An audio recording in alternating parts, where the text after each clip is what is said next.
Hindi lahat ng kumikinang ay maganda. Hindi lahat ng maganda ay mahalaga. At hindi lahat ng mahalaga ay tunay. Iyan ang realidad ng buhay. Hindi lahat ng nakikita at naririnig mo totoo. Akala mo lang yun. Ang dami kayang nakangiti pero di naman totoong masaya. Ang dami kayang nakatira sa malalaking bahay, may malalawak na ari-arian at may magagarang sasakyan pero di naman totoong masaya.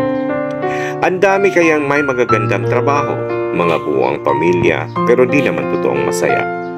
Alam mo bakit? Walang perpekto sa buhay. Pain is universal. That's the reality. Lahat tayo, mayaman man o mahirap, may kanya-kanyang pagsubok na kinakaharap. Mga problemang pilit nating itinatago sa isang magandang ngiti para di malaman ng iba. Dahil ang totoo, ang buhay ay puno ng pagsubok. Pagandahan na lang sa pagdadala. Good morning!